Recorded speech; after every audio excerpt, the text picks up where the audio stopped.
Florence-Darlington Technical College's Chris Hatfield gives a brief tour of the ambulance simulator and the mannequins the students use in its EMT apprenticeship program. The suction unit, everything that we purchase to go into the ambulance is exactly what they're going to find in an ambulance. Our intentions are to stock this ambulance to the level of a paramedic ambulance, because currently we only teach EMTs, but those EMTs will be working on a paramedic level ambulance. So they need to know where certain equipment is, what that equipment may be, as well as how they're going to use it and help set it up. It's not just the medical knowledge we teach them here. We have the opportunity to teach them the logistics on how they're going to operate in the back of the ambulance, how they're going to move in the ambulance. And that's a big part of what makes the job difficult, is just understanding how to do what we taught you in the back of a box like this while it's moving down the road. What we have in the back here, so this is actually one of our, we've got two mannequins that actually run off of Microsoft Surface Pro. So they are full simulation mannequins, high fidelity. They're high fidelity simulation mannequins, and they're both from the company called Gamard. But this is Susie, and this is Trauma Hal. And he's got multiple other pieces. Right now we've got him with bilateral amputation. But the good thing about these is we can set them up where they'll bleed, where they can talk to, they actually physically have a pulse. They can do all kinds of stuff. So we're really fortunate that we do have those here for our program, because a lot of programs can't have or don't have equipment like that. We do have one mannequin that's really, really heavy. We use him just simply to take him out in the field, and we stuff him in a tree, and we just tell our students, hey, take him out the tree.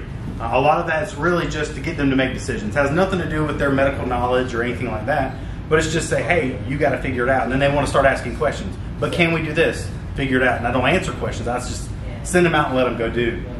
So that's a good part that we do, is we take them and put them in the back of a pickup truck and just tell them to figure out how to get them out. Or we stuff them in the edge of the woods out here behind the SMT building and say, hey, figure it out.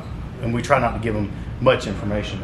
So this over here is part of this ambulance simulator. We got this fully installed in January. So the cohort that just finished is the first one that actually has been able to utilize this. And came from a company out in Texas, but their plan is they build ambulance simulators as closely to resemble real ambulances. So this one, the height level, most ambulance simulators are much lower to the ground. This one's the same height as an ambulance. So as they're loading the stretcher, that muscle memory is the exact same thing as when they go work on a regular ambulance on the street. It's got 4 different HDI cameras inside of it that we can record. We can zoom in. That way we can do different scenarios in here, and we can have some of our students can watch the scenarios from the room next door, where we've got it piped into the room next door where there's a computer lab. But they can watch other people as they go through scenarios and get feedback from them. But then also it helps us so that we can zoom as an instructors. So I can tell them, in the room next door, I can give them a bag and say, hey, there's a call next door, go run it. And we have walkie-talkies to simulate real life. And we have them come in here and have a patient lying on the floor.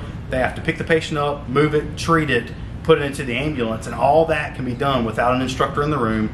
We're next door watching these cameras the entire time. And we can talk back. There's actually a voice box up there where we can talk back to them if they ask questions.